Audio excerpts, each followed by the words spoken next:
Welcome to this explainer. Today, we're going to unpack a highly universal, deeply fascinating, and honestly a pretty painful human experience. We are talking about regretting a purchase. Come on, we've all been there, right? You hit that final checkout button, or you sign on the dotted line, and instead of this massive rush of excitement, your stomach just drops. So, let's dive right into this. We're going to look at the actual data, the raw psychology, and the hidden mechanisms behind why we second-guess our spending, and more importantly, we're going to figure out how we can actually fix it. So I want you to take a quick second and really think about it. What is your absolute biggest purchase regret? You know the one. That single item sitting in the back of your closet or hiding out in the garage, basically just mocking you every single time you walk past it. To really understand this phenomenon, we are going to look at a massive, highly revealing Reddit thread from the community r/MoneyDiariesActive. People went on there and anonymously confessed their absolute worst financial mistakes. And let me tell you, the honesty here is hilarious, but it's also incredibly educational. One user dropped this incredibly relatable confession. They wrote, "Biggest regret, Louis Vuitton Neverfull Ninja Blender. I thought it would make me some fashionable it girl that drinks smoothies all day. I don't like smoothies or the Neverfull style." I mean, wow, right? This brilliantly illustrates a core psychological trap that so many of us fall right into. We aren't actually buying a product, we're buying a fantasy self. We are literally spending our money on the person we wish we were, rather than the person we actually are. But here's where it gets really fascinating. When we contrast that expensive, fantasy-driven purchase with what this exact same user said was actually worth the money, we see this massive gap between expectations and reality. Her biggest regret was the designer bag and the blender, right? But her worth-it purchase? A $200 a month Pilates membership. Why? Because a Pilates membership actually fits into her real everyday life. It brings her a routine, it brings physical well-being, it is an everyday luxury that perfectly aligns with her actual habits. The bag and the blender, those were just expensive props for a movie she wasn't actually starring in. Or how about this one? Here's another fantastic confession from that same Reddit thread. A user said their biggest regret was a KitchenAid mixture I thought would magically transform me into a baker. What's so interesting here is just how common this specific delusion really is. We buy high-end professional gear with this totally false hope that the item itself is going to magically instill us with a brand new skill, a new hobby, or even a new personality trait. It's this wild belief that the mixer bakes the cake, not the baker. All right, let's move into section 1, expensive mistakes and everyday luxuries. Because while laughing about unused kitchen appliances is a lot of fun, consumer regret is actually a massive economic phenomenon. We're talking about a spectrum that spans from small, impulsive, late-night clicks all the way to the absolute biggest financial commitments of our entire lives. If you've ever felt bad about a purchase, well, this number is going to completely validate your feelings. Get this. According to a comprehensive survey by the Lemon Law experts, a staggering 61% of Americans who bought a car in the last 5 years have regrets about their purchase. Just think about the sheer magnitude of that for a second. A car is one of the most expensive things you will ever buy. It's something people spend hours, days, or even weeks researching and test driving. And yet, well over half of all buyers walk away with a lingering sense of remorse. And when we expand the scale of this issue over to the fast-paced world of e-commerce, the numbers are even more overwhelming. According to data from Late Shipment, up to 80% of online buyers experience some level of post-purchase anxiety. 80%! So the crucial takeaway here is that feeling a pit in your stomach after you click Buy Now isn't some rare anomaly. It is literally the default consumer experience in the digital age. So that brings us to part 2, the psychology of second guessing.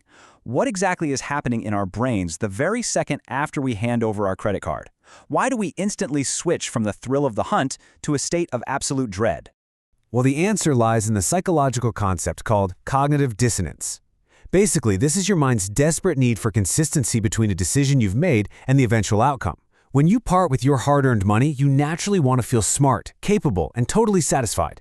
But the moment even a tiny bit of doubt creeps in, maybe you saw a cheaper price somewhere else, or maybe the shipping gets delayed, it creates this intense mental conflict. Your brain basically works overtime doing mental gymnastics to resolve the friction between, hey, I just spent $500 and, oh man, what if this was a terrible mistake?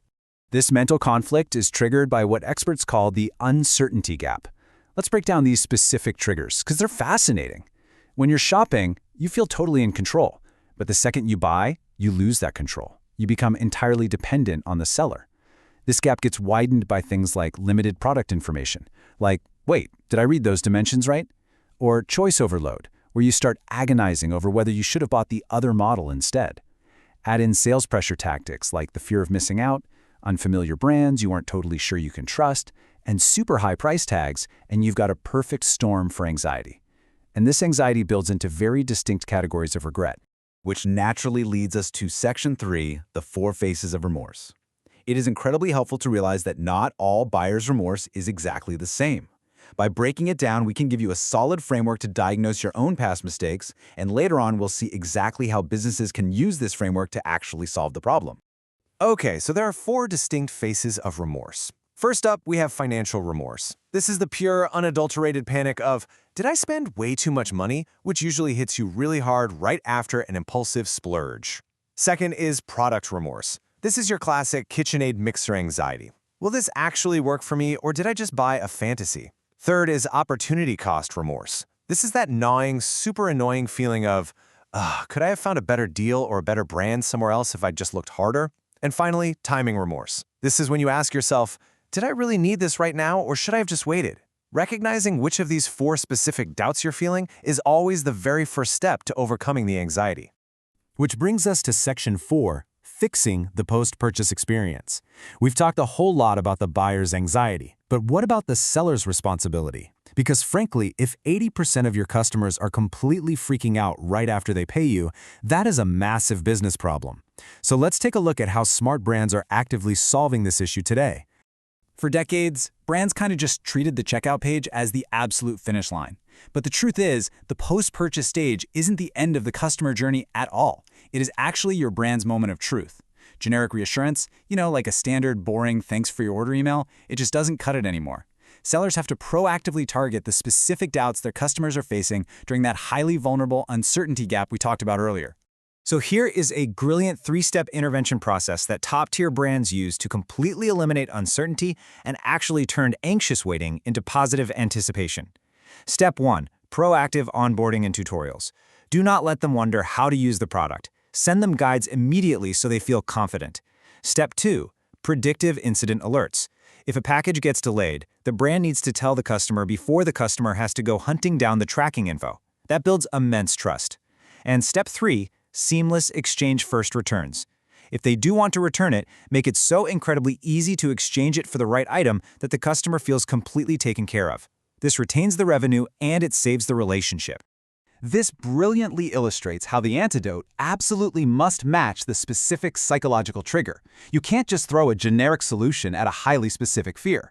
If a customer is experiencing financial remorse, they're really worried they spent too much, the brand must immediately reinforce the value, highlight the quality and the long-term return on investment in those follow-up emails. But if the customer is feeling opportunity cost remorse, worrying they missed a better deal, the brand needs to pivot and highlight price match guarantees, comparative analysis, or exclusive perks that prove they made the smart choice. It is all about precision reassurance. As we wrap up this explainer, I want to leave you with a pretty provocative question. Are you buying for the life you actually have, or the life you're just imagining? Whether you're a consumer evaluating your very next purchase to avoid falling into that KitchenAid mixer trap, or maybe you're a business leader evaluating your post-purchase strategy to rescue your anxious customers, understanding the deep psychology of regret is your ultimate superpower. Thank you so much for joining me today to explore the anatomy of buyer's remorse. Keep this question in the back of your mind the very next time you're about to click buy.